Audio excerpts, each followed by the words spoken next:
Rapid Fire with the Nanaimo Clippers, Behind the Read with the Nanaimo Daily News, and Celebrating Traditions with Clocks.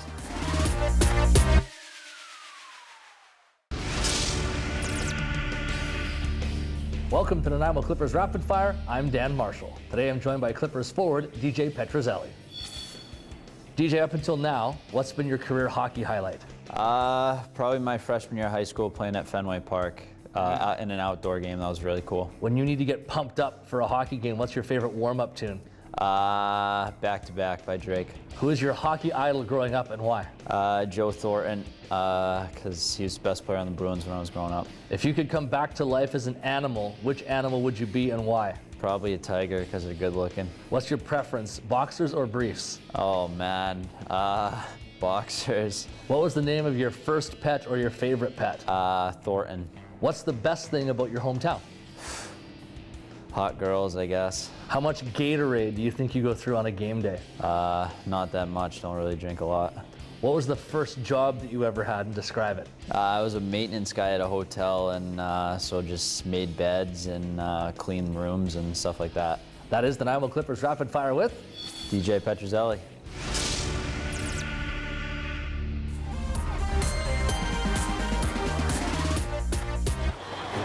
Now we have the second best hockey team in BC next to the Canucks, the Nanaimo Clippers.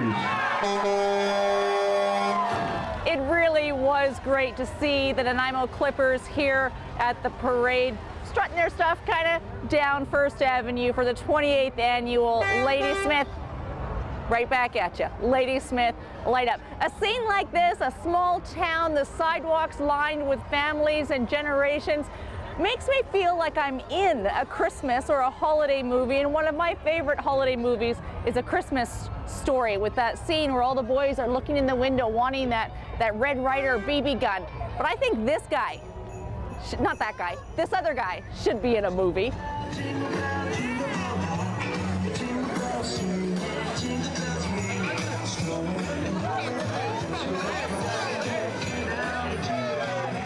And while the parade and event here in Ladysmith gets bigger every year, the SPCA in Parksville, Qualicum Beach is also getting just a little bit bigger.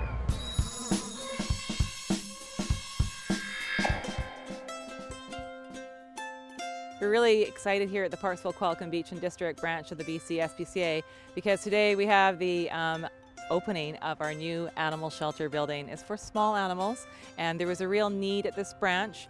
I've been a volunteer at this branch for about 8 years. I work mainly with the cats, but I had noticed that there was a real need to have some more permanent housing for the small animals in the shelter. I got an email from Sabrina back in the spring asking if I could help her out with the shelter at the SPCA.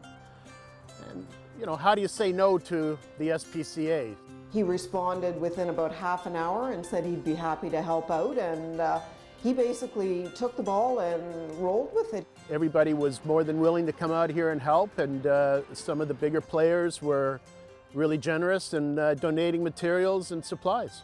We're very fortunate to have a wonderful member of our community come forward and donate his services by contracting all the other businesses, local businesses here in the Oceanside area, which they help donate either their service or their labor to help build this wonderful small animal building. I think it will provide a much nicer location for them to be in. Our rabbits were being housed in our cat isolation room, which wasn't a good thing because we need to use those for sick cats when they come in.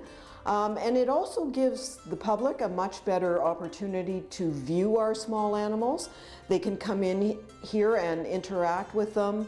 We're going to get a bench in here for people to sit and play with them and socialize with them. So their opportunity for adoptions, I think, are enhanced by being in a building like this.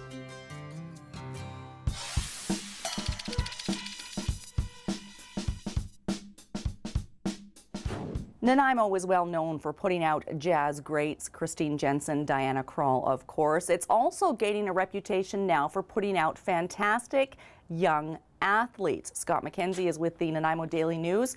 Lots of celebrations at John Barsby these days. Definitely. 2 former players and 2 former VI Raiders players as well, Dylan Chapdelaine and Marshall Cook, were part of the UBC Thunderbirds team, which basically came out of nowhere to win the CIS National Championship, the Vanier Cup, with the Thunderbirds last Saturday. So that's definitely a huge accomplishment for them. There's also 3 players who were named Provincial High School All-Stars from the Barsby team this year, including a linebacker, Corey Fletcher, who's just named the BCAA Provincial Defensive Player of the Year, which is the 2nd time in as many years that's happened, with Cole Vertan winning it last year. On the hockey front, there's going to be some kids probably drafted in the NHL this summer. Patrick Bajkov, who's from Nanaimo, is playing in Everett right now, will probably be drafted in maybe the 4th or 5th round. Dylan Coughlin, about the same way. He's playing in Tri-City right now in the WHL. He's a defenseman that's going to be drafted probably in the later rounds of the NHL draft, and that hasn't happened for a while in Nanaimo. It's been a couple years since we've had someone drafted. So yeah, lots of talent coming up through the ranks right now. Excellent. Now, in your position and your role as sports reporter and covering the sports here for the Daily News, do you get to see behind the scenes and what is happening sort of with the coaches and in the schools to create the success? What's the secret? Yeah, there's just a lot of good people that devote a lot of time. There aren't a lot of paid coaches, especially. I mean, the Raiders will have a paid coach, but in the high school level and the minor hockey level, it's a lot of people devoting a lot of time. Like Rob Stevenson at John Barsby and his brother Nate at NDSS just put so much time into their programs that you can really see it pay off at the grassroots level. And that's this is one of the places you can get up on what sports are happening at that high school level. I mean, you can get the national sports in lots of places, but you have a big focus on local. Yeah, we've obviously expanded our coverage in the last month. We've got to make sure to keep covering as much local stuff as possible, and also give people coverage nationally about the Canucks and the Blue Jays and the BC Lions and the NFL. And everything we can, really, and also keep telling the stories of local kids in our local page as well. So we're just trying to continue to keep that good mix and keep everyone interested in everything, really. Fantastic. You must be a very busy guy. That's right. That's a good thing, though. That's it is. Thanks, Scott. No problem.